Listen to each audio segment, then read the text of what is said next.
Hello, my gems. We're going to get started on our Chapter 4 study guide to get you ready for your Chapter 4 test on congruent triangles as well as isosceles and equilateral triangles. So we're going to jump right in and get ourselves started here. Okay, so number 1 says 2 sides of an equilateral triangle have lengths 2x minus 2 and 3x minus 6. What could be the length of the third side? So if we have equilateral triangles, that means all 3 sides have to be exactly the same. So if all 3 sides are the same, they are equal. So I'm going to take these 2 equations right here and I'm going to set them equal to each other.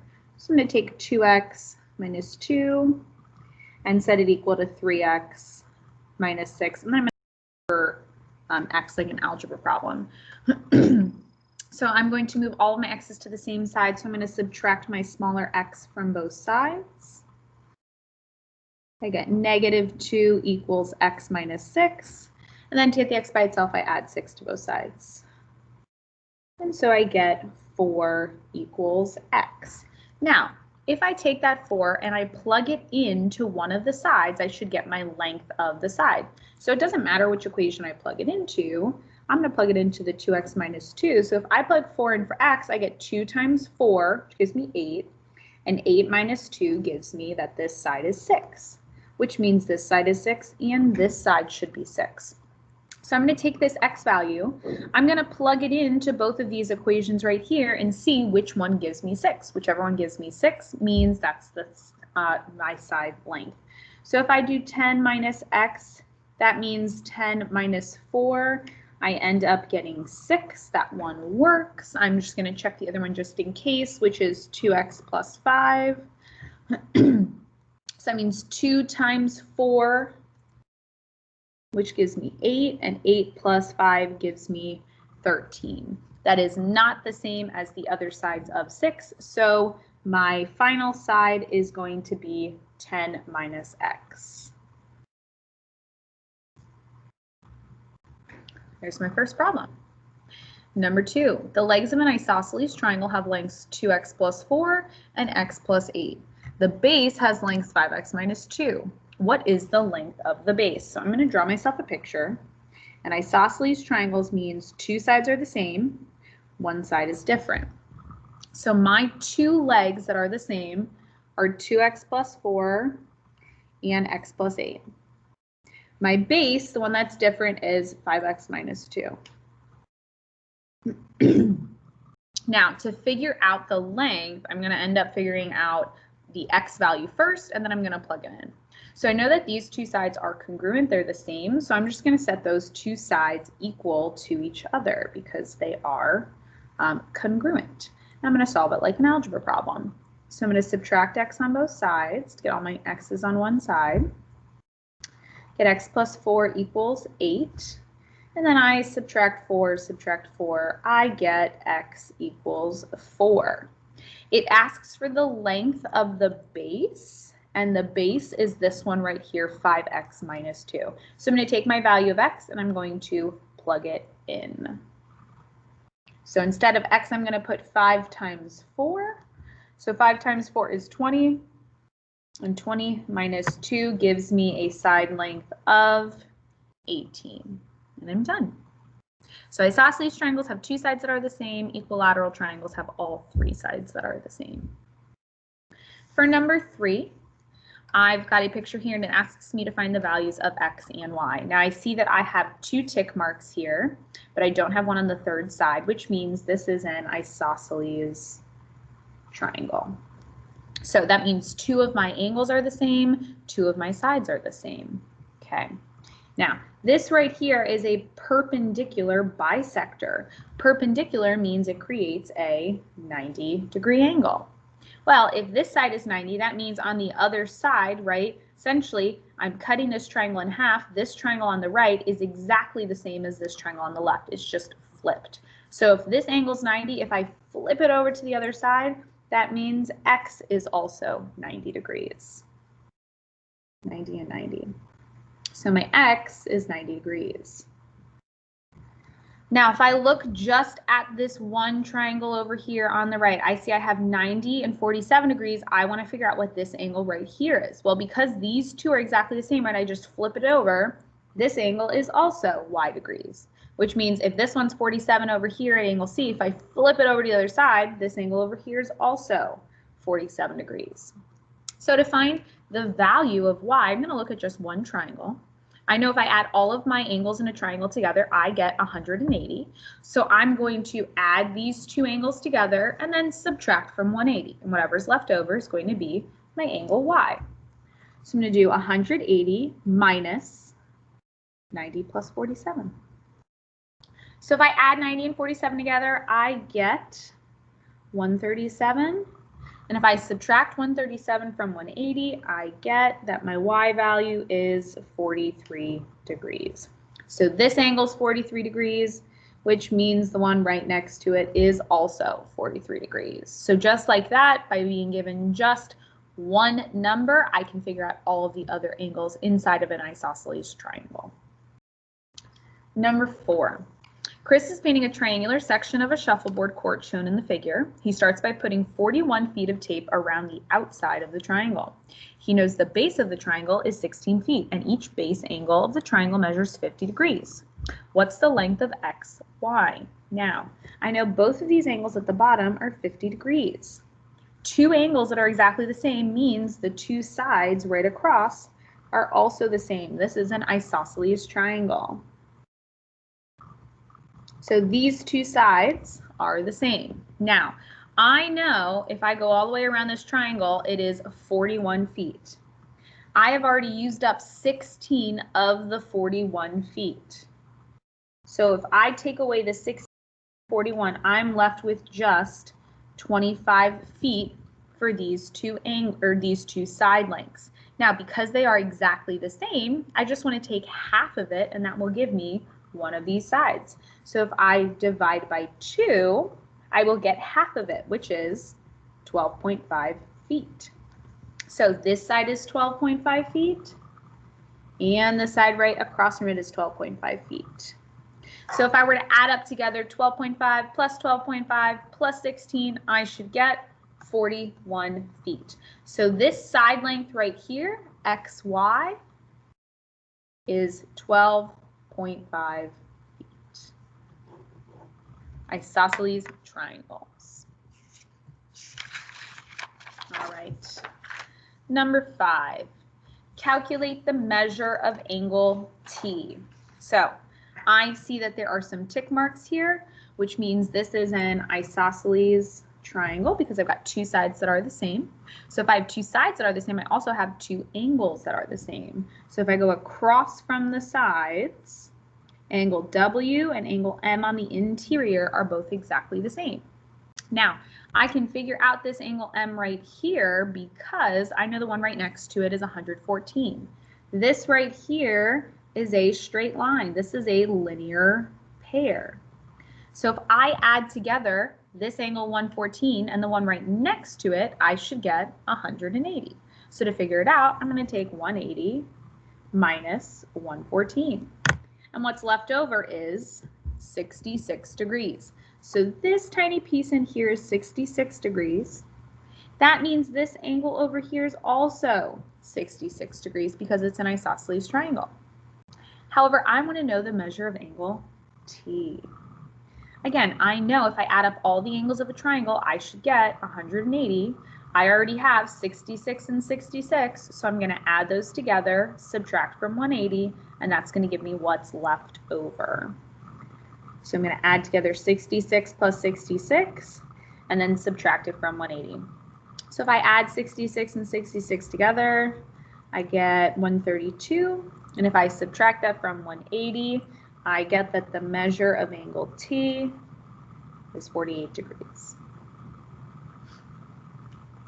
Okay, so we have to kind of use some of our prior knowledge in order to figure out these problems. We can't forget about a linear pair. Number 6. A section of roofing on a house is in the shape of an isosceles triangle. So I'm going to draw myself an isosceles triangle because I already know I'm going to need it. So two sides are the same, one side's going to be different. The sides of the section measure 8 feet and 8 feet and 12 feet. So the two that are the same are the ones with marks. The base is 12 feet. It's one that's different. To the nearest tenth of the foot, what is the height of this section of the roof? So height means vertical up and down right here. So I'm creating a perpendicular bisector. So when I bisect, I cut my triangle in half.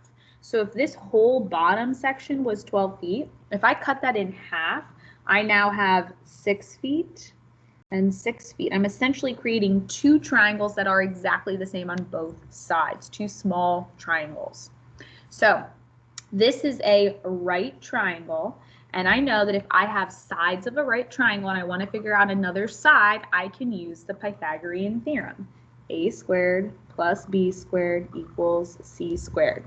Now remember, the c is my hypotenuse, and that's the part across from the 90 degrees. So if I go across from my 90 degrees, so I'm just looking now at one of those two triangles, doesn't matter which one you look at, I'm going to look at just this left triangle over here. If I'm looking at this triangle, I go across from the 90, I have the 8 feet, so my hypotenuse is the 8, so I need to put the 8 where the C is. The A and the B are going to be my other two sides. So the other side I know is 6 feet. And then I don't know what the height is, so I'm going to leave it as b squared. Now I'm going to go through and solve. 6 squared means 6 times 6, that's 36. B squared, I leave it on its own. 8 squared means 8 times 8, which is 64. I want to get the b by itself, so I subtract 36 from both sides. I get b squared equals 28, and then the final step to get b by itself is I have to square root 28. And so when I take my phone and I go to square root, you need to make sure that your phone is off of portrait mode. It has to be off of lock. So you're going to put in 28, and then you're going to push the square root button with the little 2 right next to it. So to the nearest tenth means 1 decimal place. 5.29, the number after the 2 is bigger than a 5, so it's going to be 5.3 feet squared. Or excuse me, 5.3 feet is my height of this problem. 5.3 feet is my height. All right, number 7, solve for x and y. I see that there are 2 tick marks, so that means this is an isosceles triangle. If it's isosceles, 2 angles are the same, 2 sides are the same. I go across from the tick marks, and those 2 angles should be the same. So if this angle over here is 46 degrees, that means x over here is also 46 degrees. To figure out y, I know if I add all the angles of a triangle, I get 180. So I'm going to take 180 and I'm going to subtract 46 and 46. So if I put those two together, I get 92. If I subtract 92 from 180, I get y is, 88 degrees. Okay, so my y is 88 degrees. Number 8, the front of an A-frame house is in the shape of an isosceles triangle. That means these 2 sides are the same. In the diagram, HK is perpendicular to GH. So perpendicular means it creates 90-degree angles. GH is congruent to JH, which is what I just marked in my picture. These 2 sides are the same. And the measure of angle HGH, that means G right over here, is 68.5 degrees. Use this information to figure out the value of angle GHJ. So this angle up here. So I'm going to redraw my picture just to kind of get rid of all the excess pieces here so I can make it look a little bit clearer. So this is G, this is J, K, and H. So I know this angle right here is 68.5 degrees. Okay, now this is an isosceles triangle. It's perpendicular, which means everything on the left essentially gets flipped or reflected over to the right. These 2 triangles are exactly the same. So if I were to take this triangle on the left and flip it over to the right, angle G matches up with angle J. So angle J is also 68.5 degrees. Okay, now to figure out this angle H at the top, I want to know the entire angle H. So I can take this whole triangle. I already know two of the angles. I just want to figure out what the third angle is. I can add these two together and subtract from 180. And that's going to give me what's left over, because that'll be what's my final angle. So if I add 68.5 plus 68.5, I get 137. And if I subtract 137 from 180, I get 43 degrees. So this entire angle is 43 degrees. If I wanted to know what each one individually was, I would just take that 43 and divide it in half, because there are two smaller triangles that are exactly the same. If I divide that by 2, each tiny piece would be 21.5 degrees. But the question asks me for the whole GHJ, the whole angle, so my answer is 43 degrees. Okay. Number 9, solve for x. Again, this is an isosceles triangle. It has a perpendicular bisector. Everything is exactly the same on the left as the right.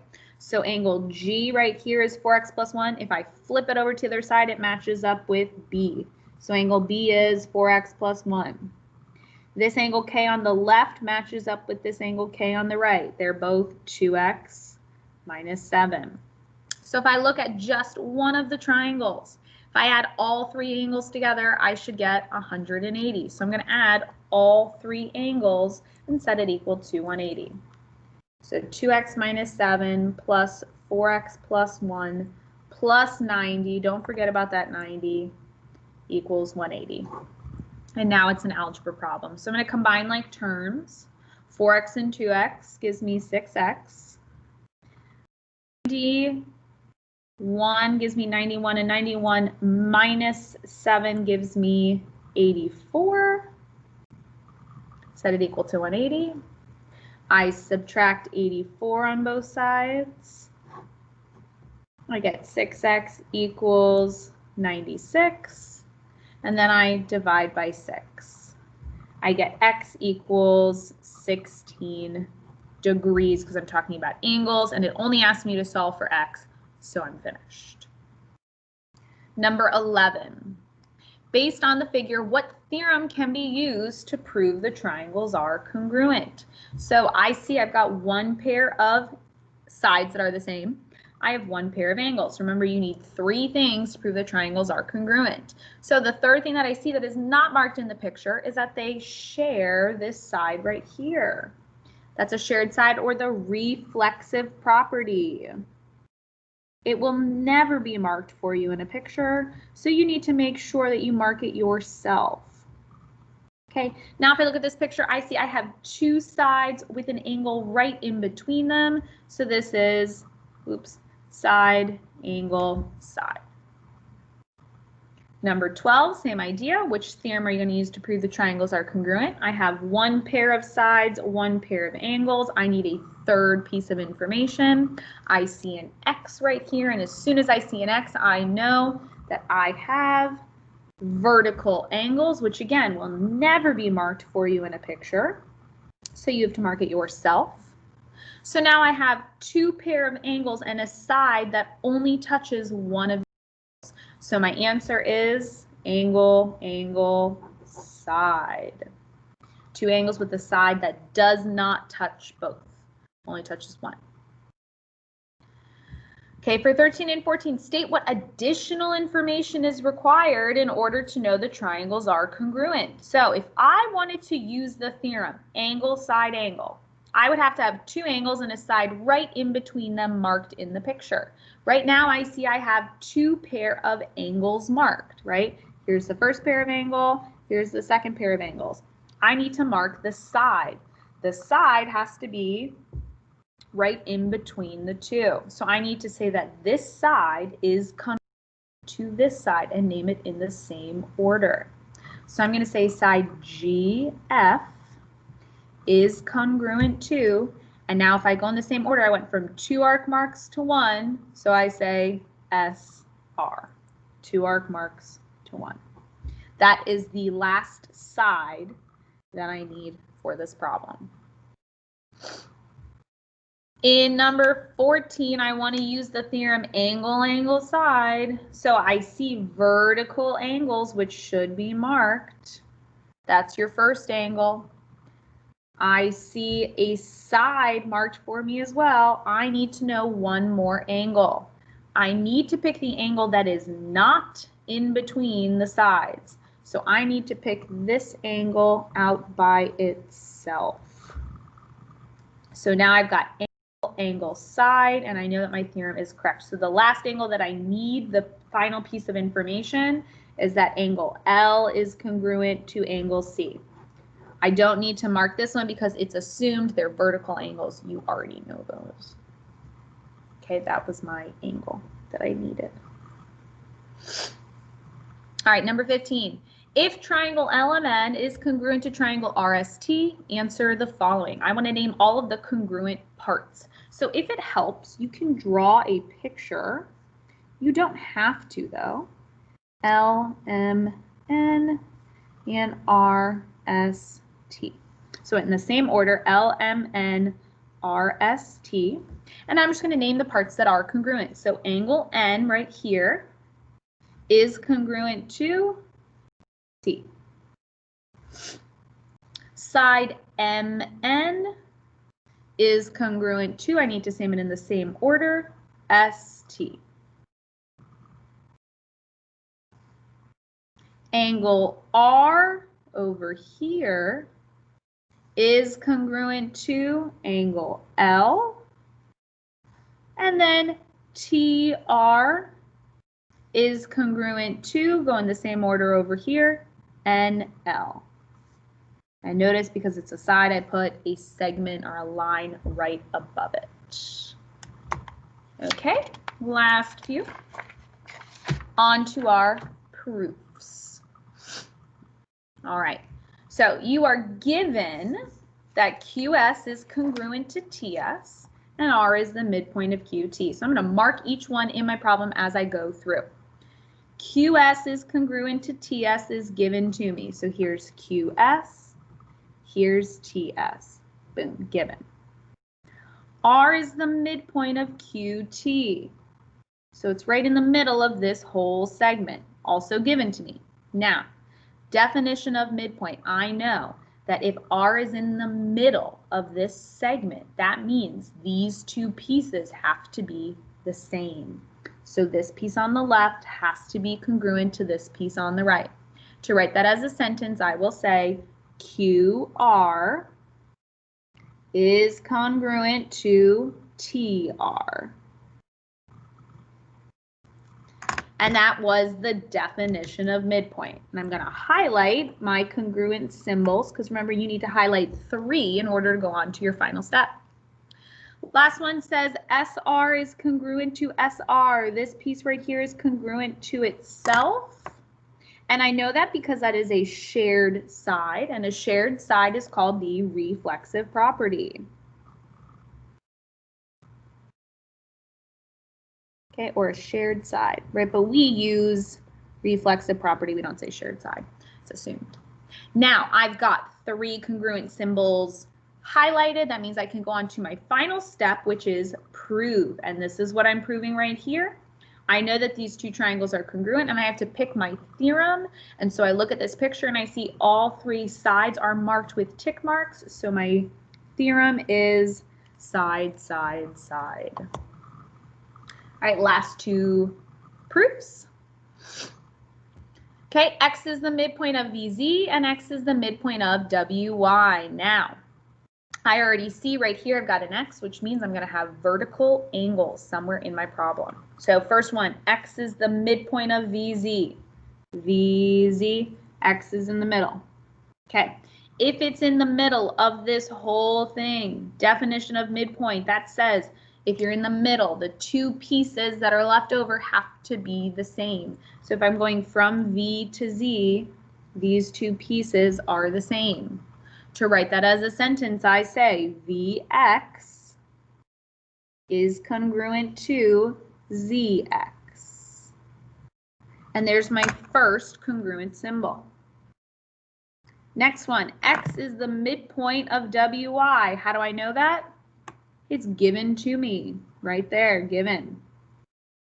My next statement says WX is congruent to YX. WX is congruent to YX. How do I know that these two sides are congruent? Well, I literally just used the same thing right over here. As soon as you see a word, you're going to have to use its definition. Midpoint says it's right in the middle, so these two pieces better be the same. So this is the definition of midpoint. And there's my second congruent symbol. My last one says angle WXV is congruent to angle YXZ.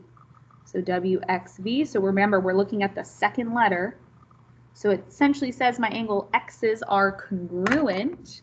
And I know they are congruent because, hi, I just said at the beginning, they make an X, which means they are vertical angles. Okay, now I have 3 congruent symbols highlighted, which means I can go on to my final step. My final step is the prove these two triangles are congruent, and I have to figure out which theorem it is. So I see two sides with an angle right in between them. This is side angle side.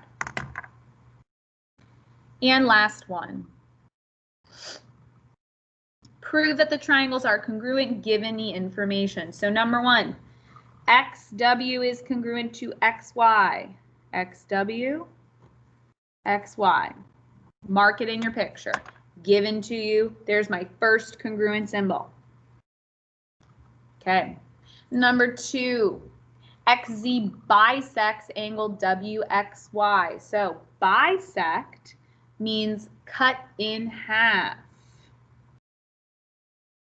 So if I'm cutting angle X right here in half, that means the two pieces that make up angle X have to be exactly the same. That's what this statement right here says. Angle WXZ right there is congruent to angle YXZ right there. They are congruent. The word that gave that away was bisect. So I used the definition of bisect. Now I've got 2 pieces of information. I need 1 more congruent symbol. And the last one I already gave you the reason is the reflexive property. Remember, reflexive means it shares a side. So if I look at that picture, the side that they have in common that they share is right in the middle. It's this side right here. Oops, I should put 2 tick marks, right, because it's my second side. And so my final statement is going to be that this side is congruent to itself. So side XZ is congruent to side XZ. Boom. There is my third congruent symbol. Once you have all 3 congruent symbols, you can go to your final step, which is your prove. So I can prove that triangle WXZ is congruent to triangle YXZ. And I have to say, okay, which theorem says that? So if I look at the picture, I have 2 sides with an angle right in between them. So it is side angle side.